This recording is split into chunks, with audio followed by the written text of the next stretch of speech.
जी बिल्कुल Ghaggar action committee पारां जेका तो गगर फाटक हुसैनी चौक खां नेशनल हाईवे ताईं गगर में वधंदड़ बदामनी मंशा समेत जेके बुनियादी मसला न होने करे एहतियाजी मुज़ाहिरे रैली कढी वई आहे। अॻवान मौजूद आहिनि, गगर एक्शन कमेटी अॻवान मौजूद आहिनि। अचो सां ॻाल्हि ॿोल कयूं उन्हनि जो वधीक छा चवणु आहे। जेको गगर शहर आहे इंतिहाई वॾी आबादी थी चुको आहे।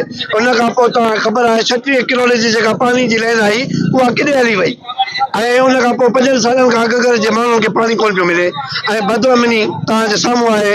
हर रोज़ को न को माण्हू अगवा थिए पियो ऐं केतिरा ई माण्हू हिते क़तल थी चुका आहिनि ऐं तव्हांखे ख़बर आहे हिते डेंगी में जेका आहे वायरस हले पियो उन में 2 ॿार गगर में हिकु मरी चुको आहे ऐं एजुकेशन जो हाल तव्हांजे साम्हूं आहे उहो तबाह ऐं बर्बाद लॻो पियो आहे। ऐं इन खां पोइ जेके असांजा इर्द गिर्द जा पड़ोसी जेके आहिनि ॻोठनि बंबो ॻोठ आहे, कादर नगर आहे या साबू ॻोठ आहे, सूबार ॻोठ आहे, उन्हनि जी बि सूरत हाल साॻी आहे। हिकिड़े ॾींहं में तक़रीबन 18-20 वारदातूं थियनि थियूं गुलशन हरीज जहिड़े शहर में, गगर में।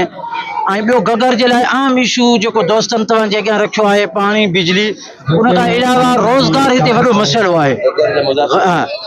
गगर जा मुज़ाफ़ा जेके आहिनि हिते सवें ऐं हज़ारे माना फैक्ट्रियूं आहिनि पर उहे फैक्ट्रियूं हितां जे नौजवान खे रोज़गार ॾियण में बिल्कुलु नाकाम थी चुकियूं आहिनि। असां चऊं था त हिते गगर जे अवाम खे रोज़गार ॾिनो वञे, पीअण जे लाइ पाणी ॾिनो वञे, अमन अमान ॾिनो वञे, इहे बुनियादी हक़ आहिनि। हैरत अंगेज़ ॻाल्हि आहे त पाकिस्तान जे हक़ में को माण्हू 5 साल चूंडबो आहे, 8 साल चूंडबो आहे त कमु कराईंदो आहे, पर हिते साजिद जेको साहब मुसलसल 20 सालनि खां हिन तक जो मालिक लॻो वेठो आहे ऐं हालत इहा आहे त उन जे माण्हुनि खे पीअण जे लाइ पाणी कोन्हे, उन जे माण्हुनि खे घटियुनि में निकिरनि था तो निकिरी नथा कनि, सेवरेज कोन्हे का, हलूं था रस्तनि ते उते जेको सो गटरनि जो सूरत हाल लॻी पई आहे। पर रुगो गगर न, पिपरी, मलीर, शाह लतीफ़ जो सॼो ज़िलो रोडनि ते आहे पर हिन इंतिज़ामिया खे जेका असां जूं बि नथी चुरे। असीं इहो मुतालबो कयूं था हिते मंशात फोर्सिस जा जेके इदारा आहिनि जेके कानून लागू कंदड़ इदारा आहिनि, पुलिस, असीं SSP ख़ालिद पीरज़ादो साहब खां बि अपील था कयूं त तुंहिंजे सॼे डिपार्ट जा माण्हू हिते भताखोरी कनि था, कबाड़ जे दुकान तां भताखोरी कनि था, पर मंशात छो नथा रोकाए सघनि। असांजो नौजवान नसुल तबाह थो थिए।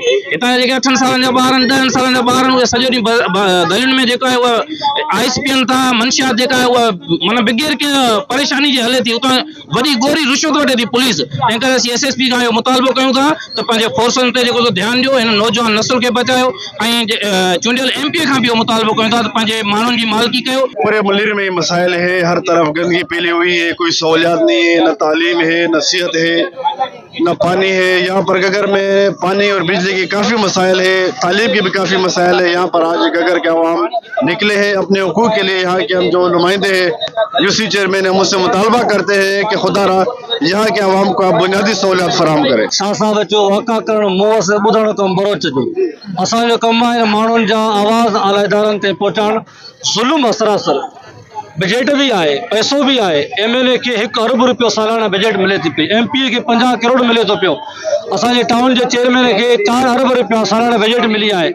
लिहाज़ा ही ज़ुल्म आहे, न रोड आहे, न सवरेज आहे, न पाणी आहे, न तालीम आहे, न सेहत आहे। सॼो मलीर मसइलनि जो गढ़ बणियल आहे ऐं इंतिज़ामिया ऐं मुंतख़ब नुमाइंदा उहे आयाशी में सिर्फ़ु वक़्तु गुज़ारे रहिया आहिनि ऐं UC जा जेके चेयरमैन आहिनि, हर UC, मां हिकिड़ी UC जो नथो चवां, सॼे गडाफ टाउन या ज़िले मलीर जी ॻाल्हि कयां थो, कंहिं बि UC में तरक़ियाती कम नथा थियनि। गगर फाटक त वीचारो लावारिस लॻो पियो आहे, गगर फाटक जो आवाम लावारिस आहे।